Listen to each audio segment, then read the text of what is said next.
The fog rolled in thick and low that morning, curling around the sidewalks of Pine Ridge like it had something to hide. It wasn't unusual for the little Colorado town to wake up under a blanket of mist, but there was something different in the air that day. Something tighter in the chest, like the quiet before a storm. Officer Clara Monroe sat astride Justice, her tall chestnut quarter horse, near the edge of the Riverline transit station. They made a familiar pair, Clara in her pine green patrol jacket and Justice in his reflective saddle rig, both calm, both observant. She chewed the last bite of her protein bar, squinting through the gray toward the loading platform. Justice shifted beneath her. "Easy, boy," she murmured, patting his shoulder. "We're just riding through, not chasing down mountain lions." But Justice didn't settle. His ears flicked forward, nostrils flaring. He took 2 slow steps toward the far bench, muscles tense beneath the saddle.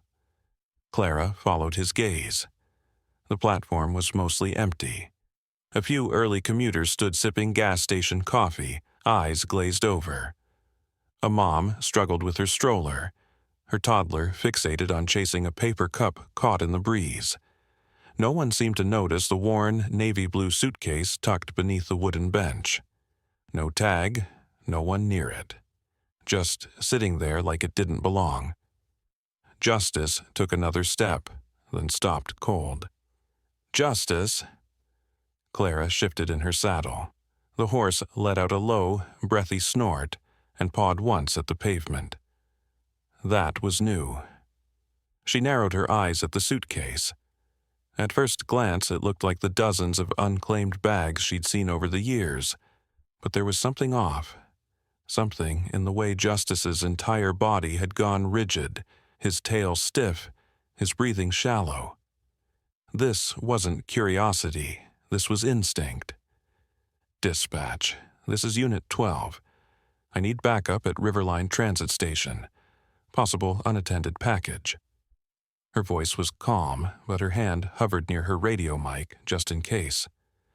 Justice took another step forward, neck arched. He snorted again, sharper this time, then stomped the concrete once more and tossed his head. Clara swung down from the saddle and wrapped the reins around the hitching post near the bus bay. Justice stayed alert, eyes trained on the suitcase like it might grow teeth. She walked toward it slowly, scanning the surrounding area. Still no owner in sight. She glanced back toward Justice. The horse pawed the ground again, then stopped, ears pricked, completely still. Then came the sound, software barely audible. Clara froze. A whimper. It came from inside the suitcase. She moved closer, crouching low, ears straining. Another whimper, higher this time like a child's cry. Her heart stuttered. Jesus. She stood up fast and waved her arms toward the nearest transit officer. "Clear the platform, now." People turned, confused. The transit officer blinked at her. "Bomb threat?" he asked. "Could be," Clara said, eyes locked on the suitcase. "Could be worse." She didn't say the word out loud, not yet. Justice let out a sharp, urgent huff and stomped again. Clara grabbed her radio. "Dispatch, this is Unit 12. I need bomb squad en route. I also need Child Protective Services on standby. I repeat, possible child involved." She couldn't believe she was saying it. Justice stepped closer again, bumping his nose toward the suitcase but not touching it. His breath was quick now, ears back, jaw tight. "Stay," Clara told him. But Justice didn't move. He stood his ground like he was guarding something precious. The suitcase rustled. Just a little. Just enough to turn Clara's stomach inside out.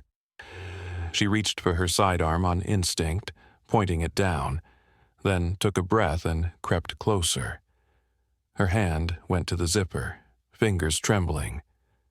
Justice let out a soft nicker behind her, and she swore she felt him holding his breath too.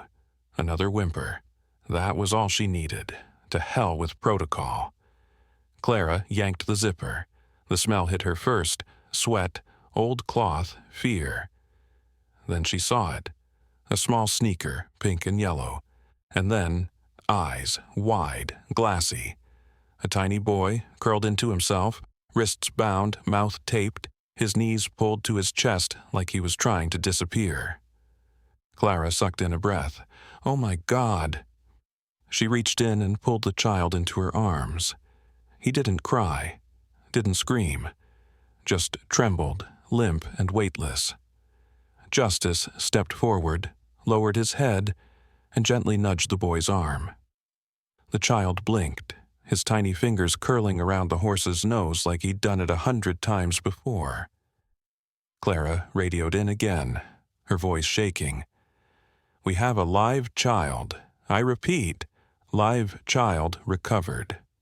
I need an ambulance now." The paramedics arrived within minutes, but Clara refused to let anyone else carry him. She climbed into the ambulance herself, Justice trotting alongside until they shut the doors. Inside, the boy lay motionless on the stretcher, his small hand still gripping Clara's sleeve. She stared down at him, heart pounding.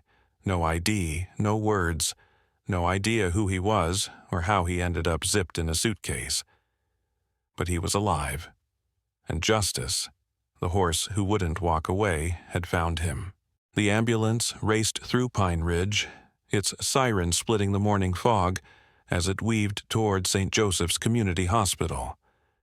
Officer Clara Monroe sat beside the stretcher, one hand gripping the rail, the other clutching the trembling child to her side. Justice followed close behind in a trailer hitched to a deputy's truck, his ears forward, his breath steaming through the slats in the metal. The boy hadn't said a word. He hadn't even made a sound since the suitcase. He just held on to Clara's sleeve like it was the only thing keeping him from vanishing again. Inside the emergency bay, a team of nurses and a pediatric trauma doctor swarmed him. Clara hovered nearby, her uniform rumpled, face smudged from road dust and stress. She didn't let them take the boy without her. "I ride with him," she'd said. No one argued. After the boy was stabilized, no visible broken bones, vitals steady, he was moved to a private room in the pediatric ward. Clara stood outside the glass door, watching through the window as a nurse gently wiped his face with a warm cloth. He flinched, but didn't resist. "He hasn't spoken a word," the nurse said softly. "No name, nothing." Clara nodded. "He responds to the horse," she said. "That's something." The nurse gave her a look, half curious, half disbelief, but didn't press. No one could explain why a traumatized child would immediately trust a horse and not another person. But Justice stood outside the boy's door like a sentinel, his big chestnut frame calm and still, eyes fixed on the room, as if daring anyone to do harm. Clara ran a hand through her wind-blown hair. Her radio crackled. "Clara, it's Reyes. You're going to want to hear this." Detective Ethan Reyes had a voice like sandpaper and patience like a monk, which made his urgency stand out. Clara stepped away from the glass and pressed the call button. "Go ahead. We pulled station surveillance. Timestamp says 6:02 a.m. A woman in a gray hoodie dropped the suitcase under the bench and walked off." "You get a face?" "No," Reyes said, annoyed. "She never looked up. Hood stayed on. No license plate, no ID." Clara exhaled. "You think she's the one who put him in there?" "Maybe, but she didn't panic. The way she moved, it was careful. Like she knew what she was doing. Like this wasn't her first time." Clara turned back toward the glass.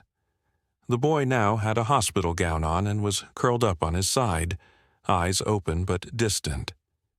"There was a bracelet," Reyes added, "pink and white, woven thread, not something a guy would wear.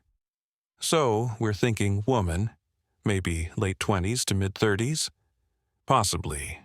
But here's the thing," Reyes said, pausing. There's no missing child report matching the boy's face. Nothing in the state database. Not even a hit in the National Registry. What? Clara's brows furrowed. That doesn't make sense. Tell me about it. Clara ended the call and walked slowly back to the door. She pushed it open gently and stepped inside. The boy didn't look up. He clutched the edge of his blanket, fingers tight. His cheeks were pale. No tears, just a deep, vacant quiet. "Hey there," Clara said softly, pulling up a chair. "I'm Clara. I was the one who opened the suitcase. That big guy out there, that's Justice." At the mention of the name, the boy blinked. His hand twitched. Clara smiled and nodded toward the glass. "You like horses?"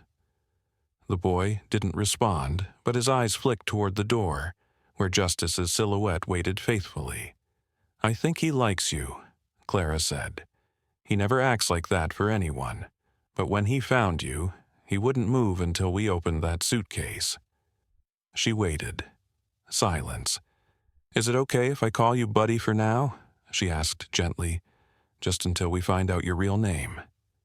The boy blinked once. "Okay, Buddy it is." Hours passed. Clara didn't leave his side. Nurses came and went. The boy stayed quiet. When Justice was finally allowed into the room, escorted by hospital security who had no protocol for equine visitors, the boy sat up for the first time and reached out a trembling hand. Justice lowered his head.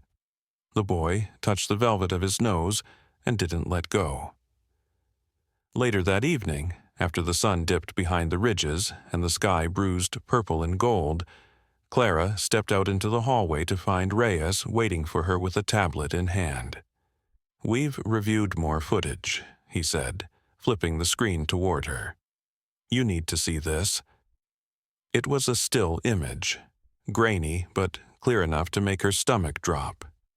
The woman in the hoodie, walking with the suitcase in one hand, holding it like it was made of glass. She paused at the bench, looked around, then bent down, her hand brushing the top of the suitcase. Not roughly, not like she was tossing away something she didn't care about. "She was gentle," Clara said. Reyes nodded. "Exactly. And check this." He zoomed in. The bracelet. Pink and white. The same woven threads. And beside the suitcase, a scrap of paper. Just before she walked away, she placed it under the handle. It blew off in the wind a few seconds later. "Gone before we got there," Reyes muttered. "But someone meant to leave a message." Clara stared at the image. She didn't look like she wanted to hurt him. "No," Reyes agreed. "But we still don't know who she is, and we still don't know why she'd do something like this." They stood in silence a moment longer before Clara said, "He trusts her. I can see it in his eyes. He remembers her, but not with fear." Reyes looked back at the image. "Maybe she's not the villain in this." Clara shook her head. "Or maybe the story's just more complicated than we thought." As the hallway lights dimmed and the night shift took over, Clara returned to the room. Justice was lying by the boy's bed now, his breath slow and steady. The boy, Buddy, had fallen asleep curled against the horse's warm side, a faint smile tugging at the corners of his lips. Clara pulled a blanket over him, then sat down with a sigh. "We'll figure it out, kid," she whispered.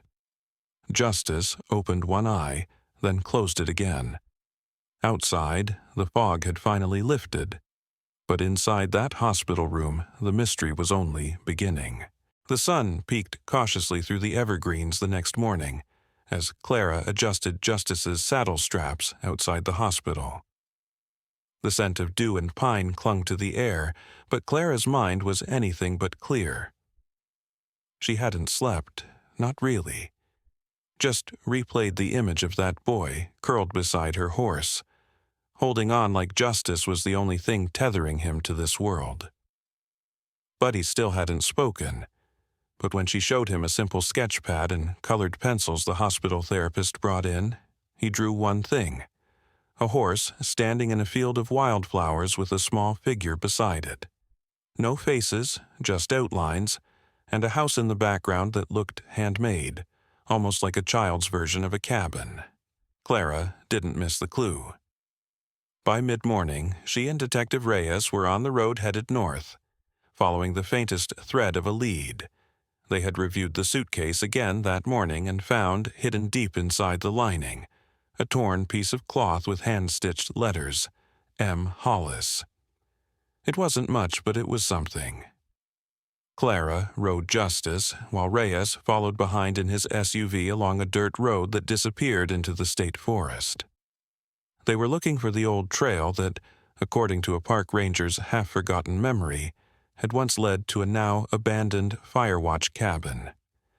"I don't know what we'll find out here," Reyes had said, stepping over a fallen branch. Clara glanced back over her shoulder. "I'm not expecting answers. I'm looking for context." They found the cabin just after noon. What remained of it stood in a small clearing surrounded by towering lodgepole pines. The roof was half collapsed, charred at the edges. Blackened wood and the smell of ash still lingered in the soil. It had burned, but not entirely. Clara dismounted and tied Justice loosely to a tree nearby.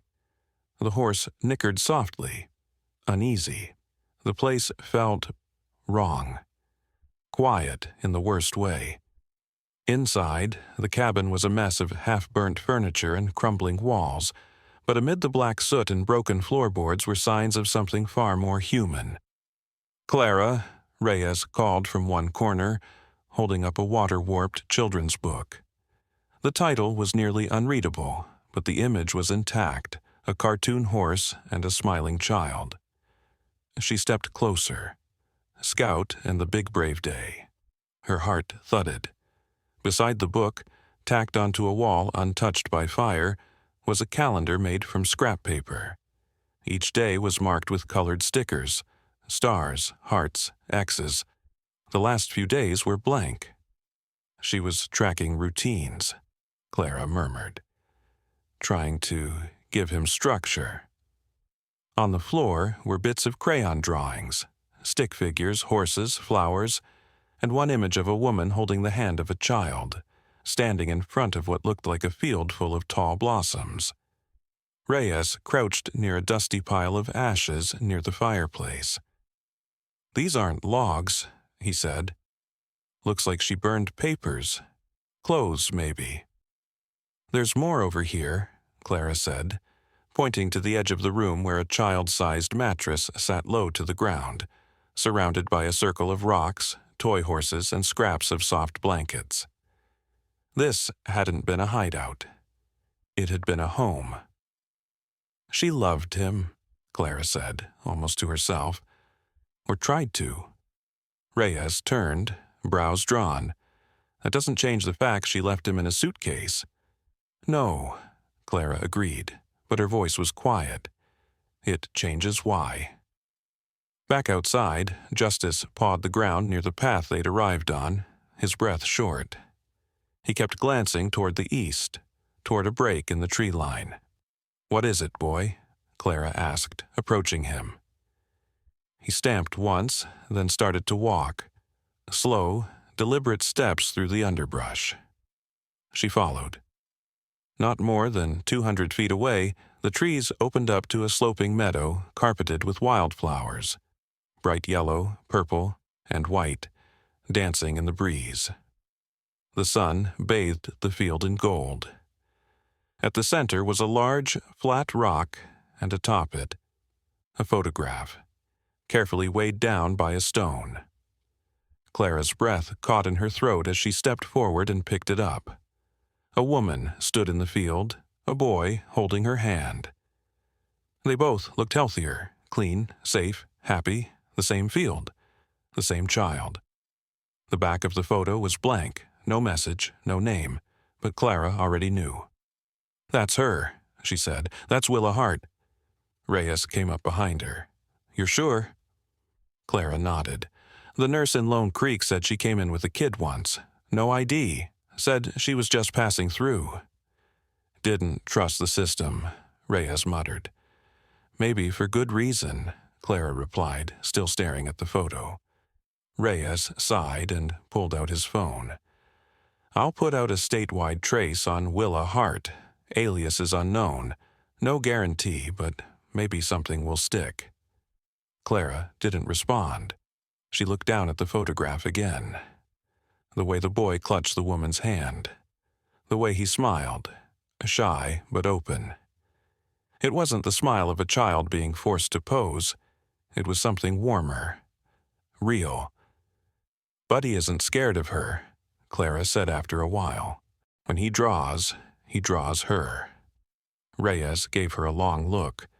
So, you think she rescued him, not kidnapped him? I think, Clara said slowly, she did both. They left the photo behind, tucked safely into an evidence bag, and headed back to town. Clara rode in silence, her fingers loosely holding Justice's reins. Later that evening, back at the hospital, Buddy was sitting up for the first time, quietly coloring in his sketch pad. When he saw Clara walk in, he lifted the pad to show her. It was a new picture, a horse, a woman, a boy in the middle holding both their hands, and behind them a field of flowers. Clara knelt beside the bed. Is that her? She asked softly. The boy blinked once, then nodded. What's her name? He hesitated. Then, barely above a whisper, Willa. Clara smiled gently. That's a beautiful name. The boy looked at the drawing again. She said we were hiding, he said. Clara's breath caught. It was the first full sentence he'd spoken. Did she say why? She said, he paused, eyes darting toward the window. He was coming. Who was? He didn't answer. But Clara knew then. This wasn't just a woman on the run. This was someone trying to protect a child from something she couldn't fight head-on. Someone who had risked everything and still might be out there watching. And now, Clara needed to find her before someone else did. Justice moved with certainty, his hooves silent on the soft forest floor as he led them deeper into the pines. The morning sun barely touched the canopy overhead, and the trail ahead was more instinct than path. Clara gripped the reins loosely, letting the horse choose the way. She had learned long ago that when Justice moved like this, ears forward, breath calm, he was following something more than scent. He was following purpose. Beside her, Detective Reyes trudged on foot, his jacket catching on the underbrush, boots scuffing dirt. They'd left the car half a mile back, where the GPS lost signal and the road turned to mud. Now, the air felt colder, like they were walking into a memory too heavy for daylight. I still can't believe a horse is tracking this, Reyes muttered under his breath, more impressed than skeptical. He's not just any horse, Clara replied. He's never led me wrong. Justice paused at a split in the trail, sniffed the air, and veered left without hesitation. A few minutes later, the forest opened into a small clearing.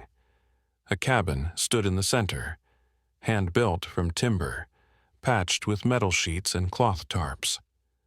Smoke curled faintly from a crooked stovepipe. A blue curtain fluttered in a broken window. Justice stopped.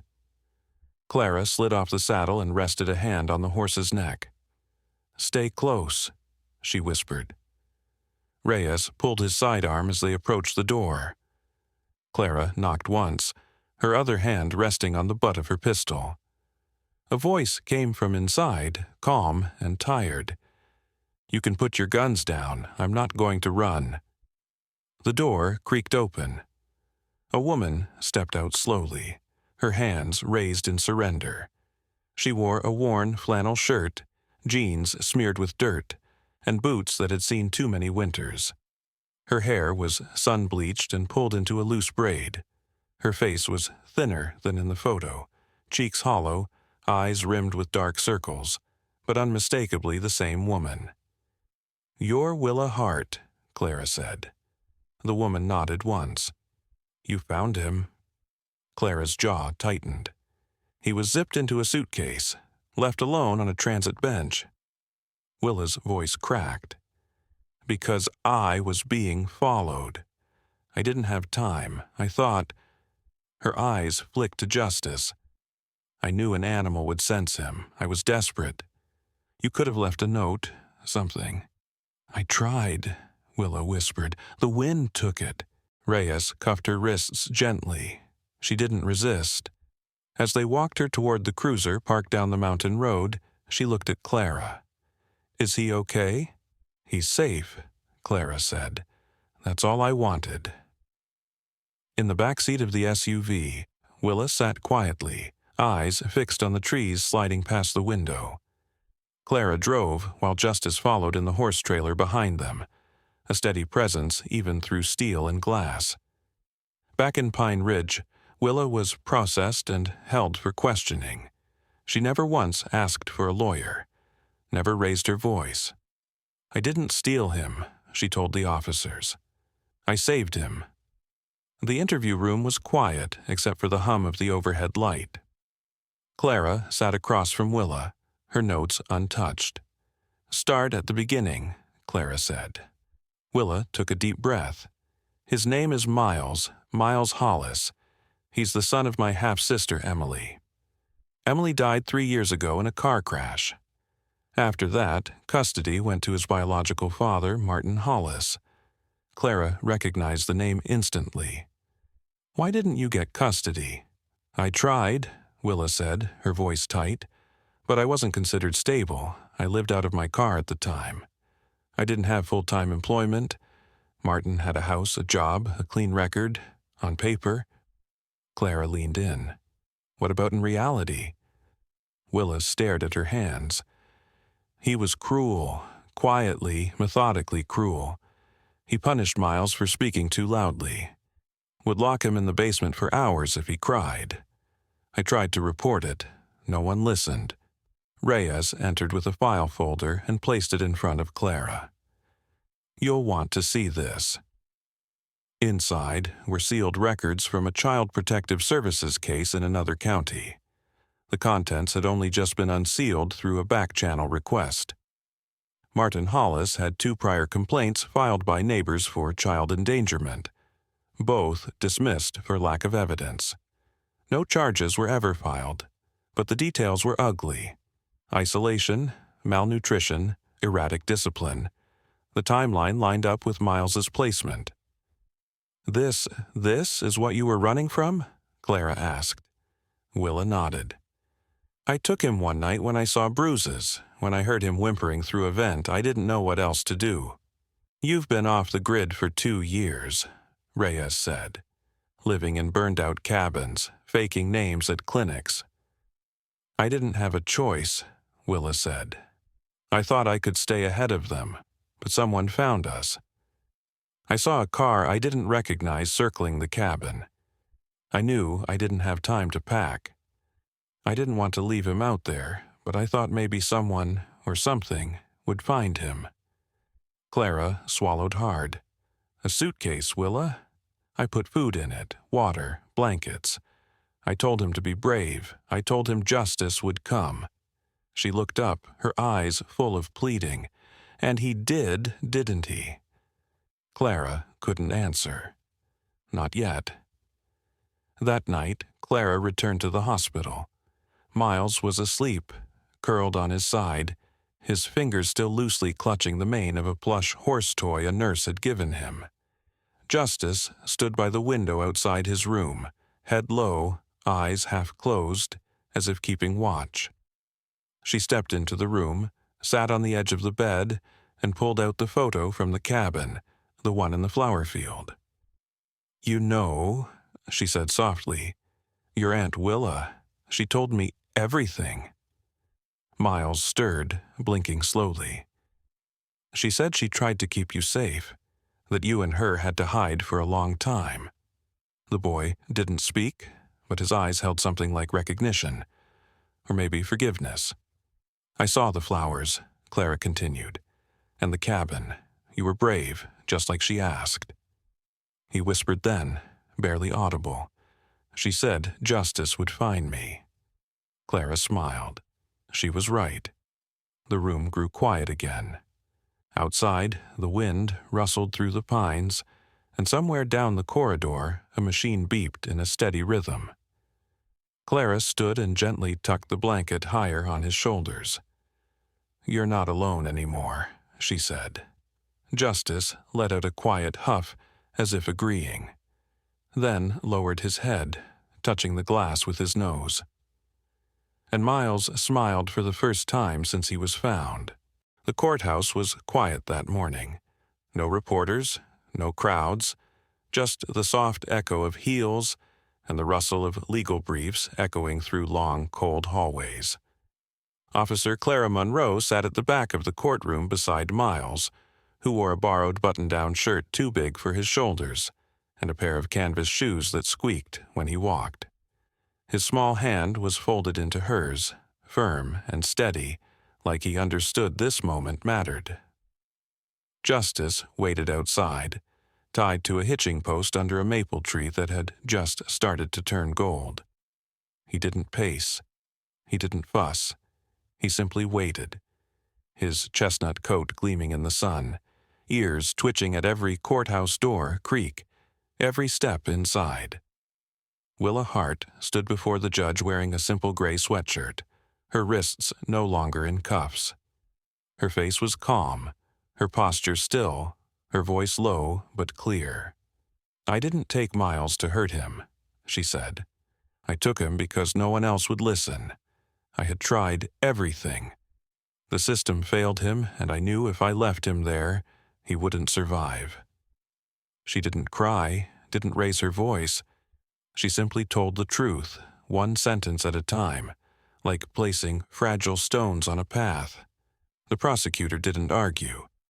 After the evidence came to light, Martin Hollis's sealed abuse records, the ignored complaints, the neglected social services visits, the court had little to push back with. The only remaining question was motive, and Willa's motive was clear: protect Miles at all costs. The judge leaned back, his gavel untouched. "Miss Hart, the court acknowledges that while your methods may have broken protocol, they arose from desperation, not malice. Considering the circumstances and the support of law enforcement and the recommendation from Child Protective Services, I am ordering mandatory counseling, community service, and supervised release with no further criminal charges at this time." Willa didn't move, didn't smile. She only asked one question. "Can I see him?" Miles stood before Clara could stop him. The courtroom held its breath as he walked, slow and quiet, across the floor. He stopped in front of Willa, his eyes wide. Then he whispered the same words he'd once said in a hospital room full of beeping machines and hushed prayers. "You did keep me safe." Willa's knees buckled slightly and she crouched to hold him. Just once. Just long enough. Later, after court adjourned and Willa disappeared into the background with a quiet nod, Clara and Miles walked through the courthouse lawn toward Justice. The horse lifted his head the moment he saw them, and Miles broke into a run, arms flailing, feet light. He threw himself into Justice's chest, wrapping his arms around the horse's thick neck. Justice snorted and leaned his head gently into the boy's shoulder. Clara watched from a few steps behind, her chest tight with something she hadn't felt in a long time: peace. That same afternoon, the County Social Services Department handed Clara a file with a fast-tracked recommendation: temporary guardianship of Miles Hollis, pending full evaluation. "You've been with him since the beginning," the caseworker had said. "He trusts you. That counts more than you know." Clara had looked down at Miles, who was sitting cross-legged on her living room rug, tracing a drawing of a horse under a field of stars, and said the only thing that mattered: yes. In the weeks that followed, her two-bedroom home transformed into something new. The second bedroom, once used for camping gear and saddles, was repainted light blue. Justice's blanket somehow ended up on the end of Miles's bed every night. Miles didn't talk much, but he didn't need to. He had his crayons, his sketchbooks, and his horse. He called Clara D. It started one morning when he couldn't quite get her name out through a mouthful of cereal. He smiled, she smiled, and it stuck. He called Justice Scout. Not Justice, not Horsey. Scout. When Clara asked him why, he looked up at her with the quiet confidence only a child could hold and said, "Because he found me." Justice became his shadow, following him from room to room, standing guard outside the bathroom, waiting beside the school bus like a statue. There wasn't a single part of Miles's world that didn't somehow include that horse. At night, when thunder rolled or dreams turned sour, Miles would sneak out of bed and curl up in the hay beside Scout's stall. Clara stopped trying to bring him back inside. Instead, she left a blanket near the barn door. Months passed. One Saturday, Clara got a call from Reyes. His voice was different, lower, steadier. "You might want to turn on the news." She did. The headline read, "State Agency Under Investigation After Custody Case Sparks Audit." A whistleblower from within the Department of Family and Child Services had submitted a detailed report exposing systemic failures, including the mishandling of Miles's original custody hearing and the suppression of prior abuse reports. Clara turned off the TV and looked at the photo on her mantel.